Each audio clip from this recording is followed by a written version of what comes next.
Chemical ఫ్యాక్టరీల నుంచి విడుదలయ్యే వ్యర్థాలతో మూసీ నది కాలుష్యమవుతోంది.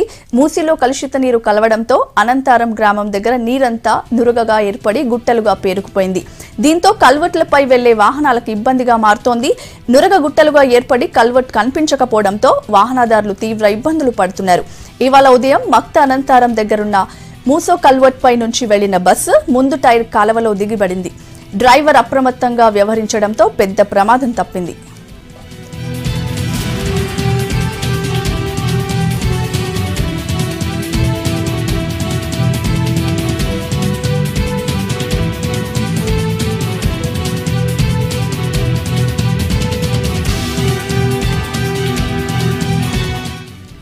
కెమికల్ ఫ్యాక్టరీల నుంచి విడుదలయ్యే వ్యర్థాలతో మూసీ నది కాలుష్యమవుతోంది. మూసీలో కలుషిత నీరు కలవడంతో అనంతారం గ్రామం దగ్గర నీరంతా నురగగా ఏర్పడి గుట్టలుగా పేరుకుపోతోంది.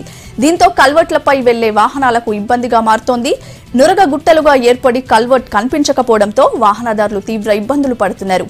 ఇవాళ ఉదయం మక్త అనంతారం దగ్గరున్న మూసో కల్వర్ట్ పై నుంచి వెళ్లిన బస్ ముందు టైరు కాలవలో దిగబడింది. డ్రైవర్ అప్రమత్తంగా వ్యవహరించడంతో పెద్ద ప్రమాదం తప్పింది.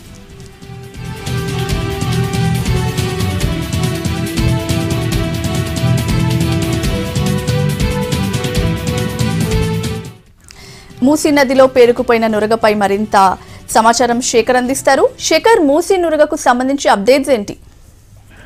Good morning Swathi. భువన యాదాద్రి జిల్లాలోని పోచంపల్లి నుంచి సూర్యాపేట వరకు కూడా మూసీ నది ప్రవహిస్తుంది. ఈ మూసీ నదికి సంబంధించి మాత్రం ఆ మూసీ నది పరివాహక ప్రాంతాల్లో మొత్తం కూడా కొన్ని కంపెనీలు, కెమికల్ కి సంబంధించిన కంపెనీలు ఉండడంతో వాటి నుండి వెలువడే వ్యర్థ పదార్థాలు కావచ్చు, వాటి ద్వారా మాత్రము మూసీ నది పరివాహక ప్రాంతాల్లోని ప్రజలు మాత్రం తీవ్ర ఇబ్బందులు ఎదుర్కొంటున్నారు. దీనికి సంబంధించి మాత్రం ఈ ఎప్పటికో అంటే గత ప్రభుత్వాలు కావచ్చు, ఇప్పటి ప్రభుత్వం కావచ్చు, దీనికి ఎప్పటికప్పుడు ఆ మూసీని స్వచ్ఛ మూసీగా చేయాలనే ఆలోచనలో మాత్రం ప్రపోజల్లో ఉంది. అయినప్పటికీ కూడా ఈ రోజు చూస్తే మాత్రం తెల్లవారుజామున సికింద్రాబాద్ నుంచి పోచంపల్లికి నిత్యం బస్సు వస్తుంటుంది. తెల్లవారుజామున ఫస్ట్ బస్ అంటారు.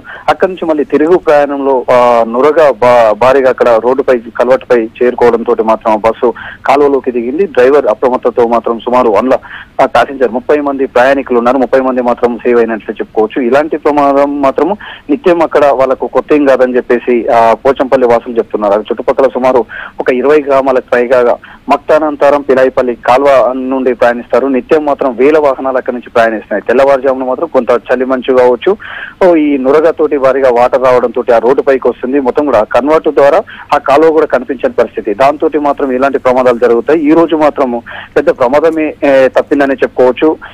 ముక్తానంతరం పిలాయిపల్లి కాలువ దగ్గర ఏదైతే బ్రిడ్జ్ ఉందో ఆ బ్రిడ్జ్ పనులు కొన్ని సంవత్సరాల నుంచి కొనసాగుతున్నాయి. కాంట్రాక్టర్ నిర్లక్ష్యం వల్ల ఆ పనులు మాత్రం శరవేగంగా కొనసాగడం. దాంతో మాత్రం నిత్యం పోయే విద్యార్థులు కూడా చాలా మంది ఉంటారు. విద్యార్థులతో పాటు స్థానికులు కావచ్చు, రైతులు కావచ్చు, వాళ్ళందరూ కూడా అదే రహదారిపై ప్రయాణిస్తుంటారు.